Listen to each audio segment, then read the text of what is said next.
menjawab dari pertanyaan pertama, menurut saya tidak semua aktivitas berpikir dapat disebut sebagai filsafat, karena berpikir merupakan aktivitas mental yang umum dilakukan semua orang. Setiap manusia pasti berpikir baik ketika mengambil keputusan, memecahkan masalah, maupun sekedar merenungkan sesuatu. Bentuk berpikir ini bisa bersifat sederhana, spontan, dan tidak terarah secara mendalam. Sedangkan berfilsafat merupakan bentuk berpikir yang lebih khusus dan mendalam. Filsafat bukan hanya sekedar berpikir biasa, tetapi berpikirnya sudah naik tingkat yang lebih terarah pada pencarian hakikat, kebenaran, dan makna. Jadi karena itu, kebanyakan orang berpikir hanya untuk kebutuhan sehari-harinya. Sedangkan seseorang bisa disebut berfilsafat ketika pemikirannya mulai bergerak pada pertanyaan yang lebih mendasar. Selanjutnya, menjawab pertanyaan kedua, pada poin pertama, dongeng dan tahayul dapat melahirkan ilmu pengetahuan. Awalnya manusia menjelaskan alam dengan cerita mitos atau tahayul seperti penyakit seseorang yang dianggap adanya akibat dari para roh jahat. Seiring waktu, muncul rasa ingin tahu dari kebenaran sebuah pernyataan itu. Setelah keinginan itu muncul, berkembanglah metode yang lebih rasional dari observasi dan pengujian. Pernyataan tersebut sesuai atau tidak. Inilah langkah awal menuju lahirnya metode ilmiah. Selanjutnya, poin kedua, keindahan dalam mendorong keinginan tahuan untuk mencari kebenaran. Melihat keindahan dari keteraturannya alam semesta membuat orang kagum dan bertanya-tanya. Dari sinilah rasa kagum dan keinginan tahuan mendorong seseorang untuk mengamati dan merefleksi teori yang menjadi dasar ilmu dan pemikiran filosofis. Selanjutnya, poin ketiga, angan-angan imajinasi melahirkan filsafat. Imajinasi memungkinkan manusia membayangkan kemungkinan lain yang pertanyaannya bersifat abstrak. Nah, dari angan-angan ini lahir konsep baru yang kemudian diuji secara logis. Pada intinya, filsafat menggunakan imajinasi sebagai pembentuk ide dan uji banding. Selanjutnya, menjawab pertanyaan nomor 3, pada poin pertama, periodisasi filsafat Yunani beserta tokoh dan pemikirannya. Filsafat Yunani terbagi menjadi dua, Yunani kuno dan Yunani klasik. Yang pertama, Yunani kuno. Pada masa ini, manusia mulai meninggalkan mitos dan menggunakan akal untuk memahami alam. Fokus utamanya adalah mencari asal-usul alam semesta secara rasional. Berikut tokoh dan pemikirannya. Yang pertama, Thales, yang pemikirannya air adalah asal mula segala sesuatu. Selanjutnya, Anaximander, pemikirannya realitas berasal dari Aperion. Selanjutnya, Parmenides, pemikiran kebenaran bersifat tetap, tidak berubah, dan bersifat satu. Selanjutnya, Zeno, pemikiran mengembangkan paradoks gerak untuk mempertahankan ajaran Parmenides. Selanjutnya, Pythagoras, pemikiran hakikat realitas adalah bilangan dan harmoni matematis. Selanjutnya, Heraclitus, pemikiran dunia selalu berubah, Pantare. Selanjutnya, Empedokles, pemikiran alam tersusun dari 4 unsur, tanah, air, api, dan udara. Selanjutnya, Anaxagoras, pemikiran alam diatur oleh nous, akal kosmis. Selanjutnya, Demokritus, pemikiran mengemukakan teori atom sebagai penyusun realitas. Yang kedua, Yunani klasik. Pada masa ini, pemikiran filsafat mulai berfokus pada manusia, etika, pengetahuan, dan negara. Bukan lagi hanya alam saja. Berikut tokoh dan pemikirannya. Ada kaum sofis, pemikiran kebenaran bersifat relatif dan bergantung pada kepentingan manusia. Selanjutnya, Gorgias, pemikiran menekankan kekuatan retorika dan skeptisisme. Selanjutnya, Socrates, pemikiran menggunakan metode tanya-jawab, dialektika untuk mencari kebenaran moral. Selanjutnya, Plato, pemikiran teori dunia idea, realitas sejati, bersifat non-materi dan abadi. Selanjutnya, Aristoteles, pemikiran mengembangkan logika formal, teori sebab, dan etika kebajikan. Selanjutnya, ada filsafat Helenisme, pemikiran menekankan praktis dan keterangan batin. Selanjutnya, poin kedua, sebutkan dan jelaskan filosof besar Islam. Filsafat Islam berkembang sebagai respon atas pertemuan antara wahyu Islam dan tradisi filsafat Yunani. Para filosof Muslim tidak hanya menerjemahkan karya-karya Yunani, tetapi juga mengembangkannya menjadi sistem pemikiran yang khas dan religius. Berikut tokoh besar yang berperan penting, yaitu yang pertama, Al-Kindi pada tahun 801 sampai dengan 873 Masehi, yang dikenal sebagai filosof Muslim pertama yang berusaha mengharmoniskan akal dan wahyu.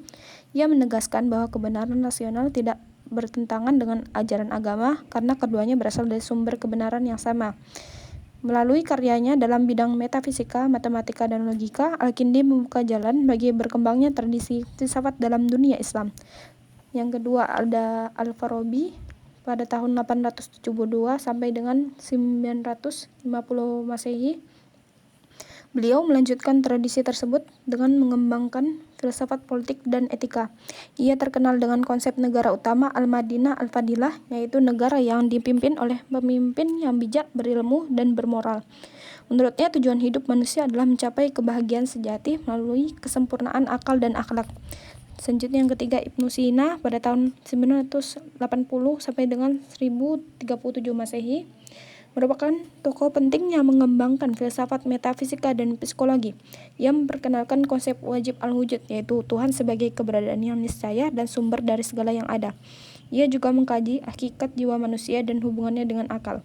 Selanjutnya yang keempat, ada Al-Ghazali pada tahun 1058 sampai dengan 1111 Masehi.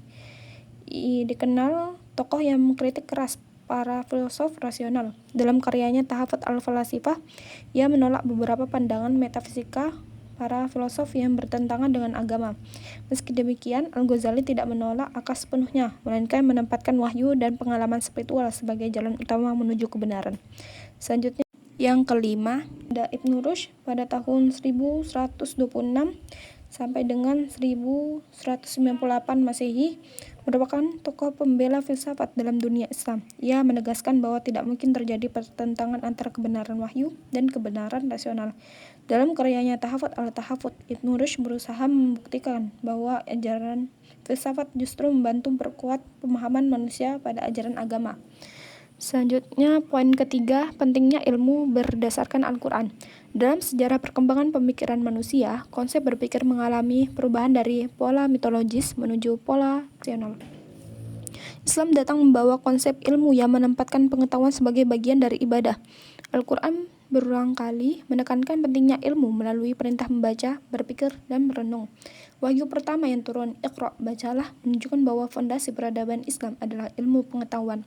Al-Quran juga mengangkat derajat orang berilmu dan menjadikan akal sebagai sarana untuk mengenal kebesaran Allah. Dalam pandangan Al-Quran, ilmu bukan hanya untuk kemajuan duniawi, tetapi juga sebagai jalan menuju ketaatan dan ketakwaan. Selanjutnya, poin keempat, konsep sekularisme Barat dan konsep filsafat Islam. Sekularisme Barat lahir dari konflik antara gereja dan sains di Eropa, terutama pada masa Renaissance. Dalam perkembangannya, sekularisme memisahkan agama dari urusan publik. Konsep berpikir dalam sekularisme menempatkan rasio manusia sebagai pusat kebenaran, tanpa merujuk pada wahyu. Ilmu dikembangkan atas dasar empirisme dan rasionalisme, sehingga agama dianggap sebagai urusan pribadi. Akibatnya, ilmu berkembang pesat tetapi seringkali kehilangan dimensi moral dan spiritual. Sedangkan filsafat Islam tidak memisahkan antara akal dan wahyu. Dalam tradisi filsafat Islam, berpikir rasional dipandang sebagai bagian dari ibadah dan sarana untuk memahami tanda-tanda kebesaran Allah. Konsep berpikir filsafat Islam bersifat integratif, yaitu menggabungkan rasio wahyu dan kesadaran tauhid. Tokoh filosof besar Islam menekankan bahwa kebenaran sejati tidak mungkin bertentangan antara akal dan wahyu, karena keduanya berasal dari Allah. Jadi, filsafat Islam membentuk paradigma berpikir yang seimbang antara ilmu, moral, dan spiritual. Selanjutnya, menjawab pertanyaan nomor 4, filsafat merupakan usaha rasional, kritis, dan sistematis untuk menyelidiki kebenaran tentang hakikat realitas, pengetahuan, dan kehidupan manusia. Penyelidikan filsafat tidak berhenti pada gejala luar, tapi berusaha menembus hingga dasar terdalam dari suatu persoalan. Melalui kegiatan berpikir yang radikal dan reflektif, manusia diajak mempertanyakan kembali hal-hal yang selama ini dianggap sudah pasti. Proses ini melibatkan 3 cabang utama, yaitu pertama, ontologi, cabang yang membahas hakikat keberadaan yang membantu manusia memahami struktur dasar realitas. Yang kedua, epistemologi, menganalisis bagaimana manusia memperoleh pengetahuan dan bagaimana menentukan kebenaran. Yang ketiga, aksiologi, cabang yang mengkaji nilai meliputi etika dan tujuan hidup. Dalam menentukan arah dan ruang lingkup, objek filsafat terbagi menjadi 2, yaitu pertama, objek material, segala sesuatu yang dapat dipikirkan dan ditelaah oleh akal manusia seperti Tuhan, manusia, alam semesta, dan lain-lainnya. Ruang lingkupnya sangat luas karena filsafat tidak membatasi diri hanya pada satu bidang tertentu. Yang kedua, objek formal, sudut pandang atau cara filsafat memandang sesuatu dalam menelaah objek material secara radikal, menyeluruh dan mendasar sampai pada hakikatnya, seperti apa itu alam, apa hakikat alam, dan lainnya. Selanjutnya, menjawab pertanyaan nomor 5, Filsafat memiliki peran penting sebagai pondasi intelektual yang membentuk cara seseorang berpikir sebelum ia mengambil tindakan apapun. Melalui filsafat, individu belajar memahami terlebih dahulu hakikat persoalan yang sedang dihadapinya. Ia tidak terburu-buru merespon, tetapi menelaah realitas secara lebih mendalam. Apa yang sebenarnya terjadi, apa tujuan dari tindakannya, dan apa konsekuensi yang mungkin muncul.